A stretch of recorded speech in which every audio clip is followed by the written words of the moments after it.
I'm Marcia Mogelonsky, the Director of Insight for Mintel Food and Drink, and I wanted to share with you a few observations on better for you confectionery. Well, what is better for you confectionery? It's really hard to define that term because consumers consider physical wellness, which is what you'd think of better for you, um, but they also consider mental, emotional, and spiritual aspects of wellness when it comes to confectionery. So, does better for you or BFY confectionery support physical wellness?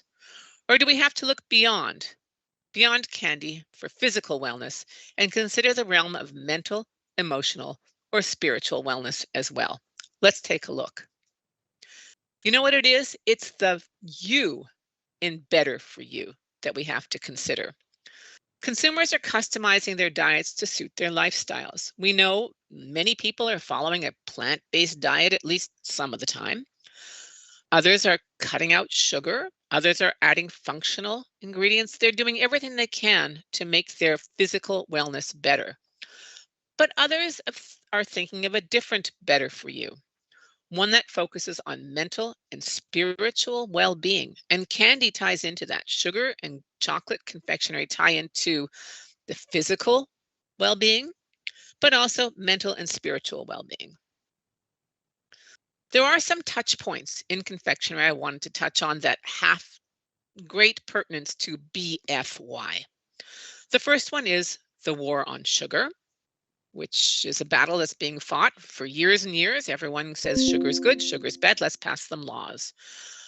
There's growing interest in vegan confectionery as more consumers follow plant-based diets, but you'll see when we look at vegan confectionery, the jury's still out on how well consumers are taking it. Functional confectionery may have a role in BFY as a practical way of going. But the other thing that's so important are the emotional benefits of confectionery. So let's just take a quick look. Okay, war on sugar, reduce sugar. We know that there's sugar legislation everywhere these days. Britain has some new rules. The UK has some new rules. Europe has rules. Latin America is filled with sugar rules. Do consumers really want low, no reduced sugar in their confectionery? It's a very simple answer, yes and no. They do and they don't. In the UK, for example, 45% of sweets eaters are interested in products with reduced or no sugar. 32% are interested in chocolate confectionery with low or reduced sugar. But we might be interested. Are we going to stick with it? Challenging question. 50% of UK chocolate confectionery buyers say that lower sugar chocolate just doesn't taste as good as regular chocolate. Therein lies the problem of getting sugar to be low sugar as an acceptable alternative. As you well know, I know from my research, there are three things that govern most food purchases: taste, price, and convenience. And sometimes that's taste, convenience, and price, but notice that taste comes first. And you know what? If it doesn't taste good, they're not going to return to it. If a low sugar chocolate doesn't taste as good as a regular chocolate, they're not going to stick to it. That's one of the problems of getting more reduced sugar confectionery to market. The other thing that's happening is that consumers are trading. It's not that they're trading low sugar for regular sugar. What they're trading is the amount they eat. Consumers are more willing to reduce their intake of confectionery with the usual amount of sugar than to cut back on that kind of confectionery and eat a low sugar confectionery. The question was this. We gave it in France, Germany, Italy, Poland, and Spain. I would rather have a small amount of regular chocolate than a large amount of low sugar chocolate. And you can see the responses on the screen. I should say similar responses for the US and the UK as well. Consumers would rather cut back on the amount than cut back on the taste. Vegan confectionery launches. Okay, let's talk about vegan. We know that plant-based diets are trending. They're trending everywhere. There's lots of discussion about plant-based diets. We see it in confectionery too. There's been an increase in vegan products. Of course, Mars Galaxy launched the first vegan chocolate mainstream bar in 2019. And lots of other mainstream manufacturers have followed suit, including Nestle, Lindt, even Hershey in the United States. But what about the consumers? Well, first thing to realize is that vegan claims are on the rise. I went into Mintel's global new products database and I pulled the figures for introductions of new sugar and chocolate confectionery products over the last year. And looking at chocolate and sugar confectionery launches globally, products with a vegan claim increased 16% between 2021 and 2022. Great, we got lots of products. How are they doing? Well, not all consumers are convinced. In the UK, for example, 11% of chocolate eaters and 12% of sweets eaters will buy a product because it says it's vegan. So they're not looking for the vegan flag right away. That's not what drives their purchase. Only 11% are driven to purchase chocolate that is vegan and 12% when it comes to sweets. One of the big problems with the acceptance, of course, is taste, and it's the habitualness of what we like to eat. In the UK, 73% of chocolate eaters say they like to eat what they ate when they were kids. Getting them to try something new is a challenge. So you have to entice consumers to try a vegan product because they're going to fall back on what they like best. Getting them to try vegan or any other new product, new flavor, new texture, new anything is a challenge when almost 3/4 of the population of chocolate eaters stick to the old and familiar. But there are some interesting products coming to market. And as I said, they've moved from margins to mainstream. We've been following vegan, by the way. The first vegan bars I saw were coming from small manufacturers in about 2015. It was just starting to catch on. But now they've moved to mainstream. The most mainstream on this screen, of course, is the Nestle Kit Kat V. But we also see more interesting smaller companies trying all sorts of different products. The Prodigy Daydreamer Gingerbread Caramel Chocolate Bites from the Netherlands, or the Dominion Sugar-Free Soft Foams. I point to the sugar-free soft foams also to make a note to yourself. Soft foams, the textures of confectionery are constantly on the move. This has nothing specifically to do with wellness or BFY. It just has to do with confectionery. I have to throw it in there, where a foamy texture is becoming a more popular treatment for confectionery. So just to keep in the back of your mind that things are changing, not just with the vegan or wellness, but also with textures and flavors and all sorts of interests in confectionery.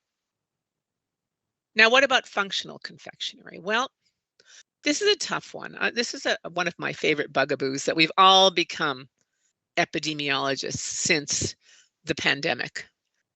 Since the pandemic, everyone knows what they should eat. Everyone knows what's better.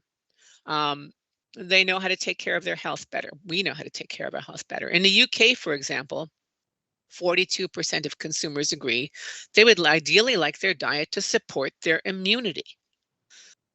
While confectionery is still an indulgence, what we want is we've moved to, for some consumers, we want indulgence with benefits. We want to indulge but get a few benefits at the same time.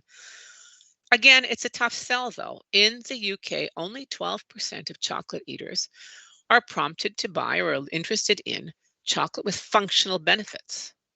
And only 21% of sweets eaters are interested in sweets with added benefits. So again, it's the same as everything else. Taste comes first, and price at this time of the universe comes second. If it's too expensive to buy a vitamin-laden candy, they won't buy it. They're not as interested in benefits as they are in flavor and taste. Nonetheless, there is room for some functional confectionery, and we are seeing some developments. Added vitamins, minerals, and functional ingredients are providing a number of what I like to call wellness assists, things that are helping. Here's an example of a vitamin-filled sweet. It's a vitamin sweet, I should say, a vitamin shot-filled vitamin sweet. I find this very interesting because there is a thin line between vitamins and candy. And the problem is making sure that consumers are getting their vitamins and having a nice candy, but without overstepping either way. But it's a possibility. We've seen it also in gum, and we've seen it in various different confectionery preparations. The middle one is activated almonds. The almonds are coated with 100% cacao or 100% cocoa, but they also have all sorts of good products, inulin and other products in them. So they are functional. And the third one points to one of the most popular uses of an energy product, and that is energy. Of a confectionery product, I should say, that's energy. A lot of people reach for confectionery, especially sugar confectionery, for an energy boost. So here is a product from Spain that's a mango and preparation, excuse me, a mango and passion fruit gourmet energy jelly. So it's providing energy and the fun of candy. There's a whole other area of confectionery to consider, and that is confectionery for emotional wellness. Since the pandemic, it hasn't just been that everyone's an epidemiologist. I think everyone's a psychologist now, too, where mental wellness has become more and more important. And people are seriously concerned about their own mental well being and the mental well being of others. And sweets manufacturers and retailers can champion the benefits that sweets bring to emotional well being because we know that sweets provide mental or emotional or even spiritual wellness. They don't even have to be enhanced with anything. Sweets can provide mental wellness being benefits just by being sweets. A lot of times when we ask consumers, why do you eat candy? Why do you eat chocolate? You can see it's for comfort, it's for relaxation, it's for de-stressing, it's for unwinding. There's an established relationship. In the UK, for example, 24% of candy eaters, so this is sweets, they eat sweets to relax or to de-stress. They're not looking for a sweet that had anything extra added to it. They're just looking for their favorite sweet to help them relax or de-stress. Chocolate is also like that. 44% of UK chocolate eaters say they eat chocolate to unwind. It's what makes them feel good. It doesn't have to be a chocolate with added um, relaxation ingredients or anything like that. It just has to be something that is comforting. And I think that's the main thing that sweets provides is a sense of comfort because that's what we want. In the United States, 34% of consumers say that food has been a source of comfort during the pandemic, and they continue to embrace foods that support their mental well being.